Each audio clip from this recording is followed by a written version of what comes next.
오늘 일론 머스크가 아메리카당 창당한다라고 해서 얘기를 좀 해보려고 하는데, 최근에 영상이 좀 뜸했습니다. 왜 뜸했냐면 병원에 좀 입원을 할 일이 있어서 뜸했고요. 뭐 지난주에 퇴원하긴 했는데 몸 회복이 그렇게 빨리 되진 않더라고요. 좀 더 휴식을 하다 보니까 영상이 좀 늦어졌다라는 거 죄송하다라는 말씀을 드리고, 컨디션이 거의 90%까지는 올라왔기 때문에 영상을 그래도 뜸하게는 올릴 수 있지 않을까 뭐 이런 생각이 듭니다. 어쨌든 다시 본론으로 들어가서, 일론 머스크가 아메리카당을 창당한다라고 하면서 경제적으로도 그렇고 정치적으로도 정말 또 폭풍 같은 한 주가 시작될 것 같은 그런 느낌이 들고 있습니다. 일단 배경을 좀 살펴보면, 일론 머스크가 계속 뭐 이런 떡밥들을 얘기하긴 했었는데, 7월 4일 미국의 독립기념일이죠. 미국에 두 가지 당이 있잖아요. 미국에는 민주당과 공화당이 있는데, 이 양당 체제에서 독립을 해야 되지 않겠느냐라면서 새로운 당이 하나 필요하지 않겠느냐, 아메리칸 파티, 그러니까 아메리카 당이라는 걸 하나 만들어야 되지 않을까요? 라고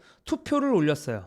근데 이 투표가 예스라고 얘기하는 사람이 한 65% 정도 되는 어마어마한 지지. 물론 그냥 SNS의 투표다라고도 볼 수 있겠지만, 어쨌든 간에 꽤 많은 사람들이 예스를 눌렀고, 이거에 대해서 좀 고무가 되다 보니까 일론 머스크가 한번 이거를 진짜 만들어 볼까 이런 생각을 하다가 결국에는 이제 아메리카당을 창단하겠다라고 선언을 했습니다. 자, 일론 머스크가 왜 이런 얘기를 했는지에 대해서는 최근에 통과된 One Big Beautiful Bill의 영향이 있겠죠. 이거 자체가 워낙 대규모 감세 법안이었기 때문에, 사실 이제 이 법안이 처음에 나오는 그 순간부터 일론 머스크는 정말 꾸준히 반대의 의지를 보여왔습니다. 일론 머스크가 이제 표면적으로 이야기하는 반대 이유 중에 하나는 감세 규모가 너무 크고, 근데 현재 미국의 정부가 부채가 많기 때문에 이런 상황에서 이렇게 대규모 감세를 하는 경우에는 미국의 국가 부채가 증가하고 결국에는 미국의 파산으로까지 이어지지 않겠느냐라는 그런 이야기들이 좀 더 표면적인 이유로 알려져 있고, 다만 좀 그 기저에는 전기차나 친환경 쪽의 그런 혜택들이 점차적으로 줄어들다 보니까, 일론 머스크가 어쨌든 전기차 회사 테슬라를 운영하고 있지 않습니까? 거기에 악영향을 주기 때문이다라는 뭐 해석도 있어요. 그래서 머스크는 이 법안에 대해서 강렬히 반대했음에도 불구하고 결국에 이 법안은 상원과 하원 모두 통과했고, 그리고 7월 4일 바로 그 독립기념일에 트럼프 대통령이 법안에 서명을 하면서 법률로 제정이 되었습니다. 자, 이러다 보니까 이제 일론 머스크가 이런 법안이 통과되는 거를 보며 분노하면서 아메리카당을 창단하겠다라고 선언했다라고 보면 될 것 같습니다. 다만 아직은 새로운 정치단체 설립을 보여주는 서류를 연방선거위원회에는 제출하지 않았다라고 합니다. 자, 아메리카당, 일론 머스크의 새로운 정당은 무엇을 추구하냐라고 봤을 때는, 지금까지 일론 머스크가 해왔던 그런 행동들을 바탕으로 봤을 때는 이분이 쓰신 게 가장 맞는 것 같고, 실제로 이분이 쓴 말에 일론 머스크가 긍정의 댓글을 달기도 했는데, 지금까지 일론 머스크의 행동을 봤을 때 어떤 것들을 할까? 예를 들어서 부채를 많이 줄이기 위해서 노력을 하겠죠. 최소한의 지출만 하려고 할 것 같고, 그리고 일론 머스크의 전문성 뭡니까? 바로 인공지능이나 로봇공학 뭐 이런 것들 아니겠습니까? 그래서 군 현대화를 위해서 노력을 할 것이고, 그리고 뭐 당연히 친기술적인 정책들이 많이 나올 것 같습니다. AI도 당연히 더 잘하기 위해서 정부 전체적으로 노력을 할 것 같고요. 그리고 당연히 일론 머스크는 규제 완화를 추구하기 때문에 규제도 완화를 할 것 같고, 언론에 대해서도 자유를 추구할 것 같고, 그 다음에 이제 출산을 좀 많이 장려하지 않을까. 왜냐하면 항상 전 세계 출산에 대한 걱정하는 얘기들을 많이 해왔거든요. 특히 대표적으로 한국 같은 나라 소멸할 거다 뭐 이런 얘기도 했기 때문에, 그래서 뭐 그런 얘기들을 할 거다 라고 사람들은 생각을 하고 있습니다. 그런데 이렇게 양당 체제가 굳건한 상황에서 일론 머스크의 새로운 당, 어떤 전략을 가지고 있을까라는 생각을 했을 때는, 일론 머스크의 당이 언제부터 일단 좀 본격적인 활동을 시작할까라는 관점에서 봤을 때는 넥스트 이어 이렇게 얘기를 하더라고요. 2026년부터 한다라는 건데, 2026년부터 어떤 활동을 할까? 라는 관점에서는 2026년에 중간선거가 있거든요. 근데 이 중간선거를 앞두고 공화당이나 민주당 내에서 후보를 확정하기 위해서 1차 경선을 합니다. 한국으로 치면 정당 공천 경선에 해당하는 건데, 이 경선에 영향을 줄 것임을 이미 본인의 SNS를 통해서 암시를 했어요. 그래서 내년 예비선거에서 그들은 반드시 질 것이다. 여기서 그들은 이번 법안에 찬성을 했던 의원들을 말합니다. 그래서 머스크의 첫 번째 전략은 이렇게 2026년부터 해서 이번 법안에 찬성을 한 뭐 민주당이건 공화당이건 어쨌든 이런 후보들을 대상으로 한 일종의 낙선 운동 혹은 상대 경선 후보를 더 지지하거나 서포트하는 방향의 움직임도 하나가 있을 것 같고, 또 장기적인 계획은 두세 개의 상원 의석과 8개에서 10개 되는 하원 지역구에 집중하는 것이다 라고 이렇게 이야기를 하고 있습니다.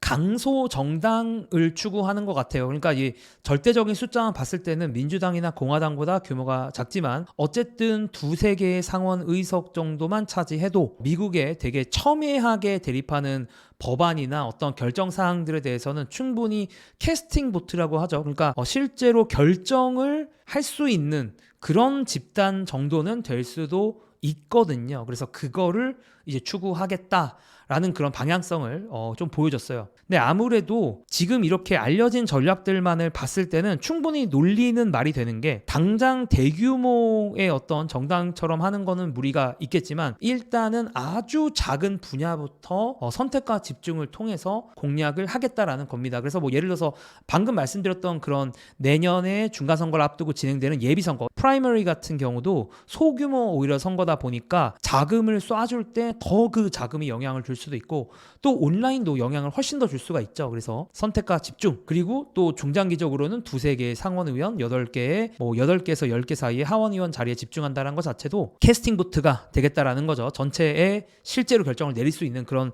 강소 정당으로 거듭나겠다라는 거고, 굳이 비유를 하자면 일론 머스크가 처음에 이 엄청난 자동차 시장을 향해 도전할 때 범용적인 차로 시작한 게 아니라 선택과 집중을 통해서 테슬라도 맨 처음에 출시한 건 부유층을 대상으로 한 로드스터로 시작을 했거든요. 아주 니치한 모델로 시작을 해서 점점 대중적인 모델로 만들어 갔던 것이 테슬라의 전략이니까, 일론 머스크의 정당도 아주 니치한, 일단 아주 공략이 그래도 가능한 일론 머스크의 좀 인기나 정치적 지지 기반이 있는 그런 소수의 지지층을 겨냥한 이후에 점점 그거를 확대하는 방향으로 나아가지 않겠는가라는 그런 생각이 좀 듭니다. 다만 일론 머스크의 이런 정치적인 행보에 대해서 좀 의견들이 갈리고 있긴 합니다. 자, 지지하는 그런 의견들을 보면 일론 머스크가 자동차나 뭐 우주 여행, 뭐 우주 전체적인 산업이라고 할 수가 있겠죠. 그리고 뇌에 올라가는 칩, 뭐 뉴럴링크를 만드는 것 같고, 위성 기반 와이파이, 일론 머스크가 지금까지 혁신한 것들처럼 정치도 혁신하면 어떨까요? 이런 기대를 하고 있고, 또 일론 머스크가 사실 평생 동안 얼마나 많은 너는 이 사업 성공 못 너는 성공 못할 거야 라는 말을 얼마나 많이 들었나요? 예를 들어서 뭐 테슬라는 절대 성공하지 못할 것이다, 일론은 우주회사를 시작할 수가 없다, 뉴럴링크는 작동하지 않을 것이다, 뭐 등등등. 일론 머스크는 항상 언제나 너는 실패할 거야 이런 얘기를 들어왔지만 항상 성공해 왔듯이 정치에서도 그런 행보를 보이지 않겠느냐라는 그런 예측도 있습니다. 다만 반대편에서는 이런 걱정들이 많죠.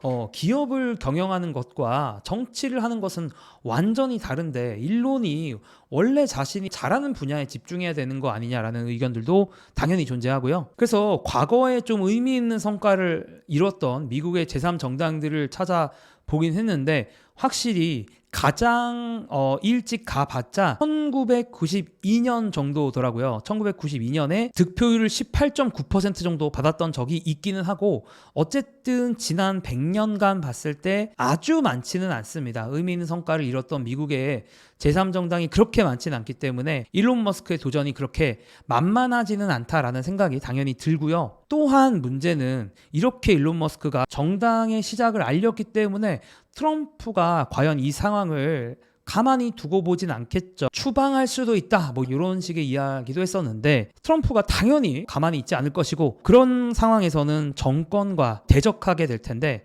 과연 정권과 대적하는 기업들이 생존할 수 있을 것인가에 대해서 좀 많은 우려와 걱정이 되기도 합니다. 또한 이런 생각도 들긴 하더라고요. 일론 머스크가 미국에서 태어난 사람이 아니잖아요. 근데 미국 같은 경우는 현재 미국의 대통령으로 출마하기 위해서는 미국에서 태어난 사람만이 대통령 출마가 가능하거든요. 근데 이런 상황에서 과연 정치적인 구심점이 될 수 있을까? 새로운 정당을 만든다라고 해도 정치적인 구심점이 되려면 결국 이 사람이 대통령 선거에 뭔가 나갈 수 있어야 되는데, 그럴 수 없는 상황에서 정치적인 구심점이 될 수 있을까에 대한 좀 의문점도 존재를 하고요. 그리고 단기적으로 당장 내일 테슬라 주가가 또 만만치 않겠다. 일론 머스크와 트럼프가 뭐 계속 싸우다가 또 화해하다가 싸우다가 화해하다가 그걸 왔다 갔다 하는데 또 이거 당장 내일 테슬라 주가는 만만치 않겠다라는 생각을 하면서 여러분들의 생각도 좀 궁금하긴 해요. 여러분들은 일론 머스크가 이렇게 정치에 뛰어드는 거를 좋게 보시는지 아니면 그냥 기존에 하던 사업들 뭐 테슬라나 스페이스X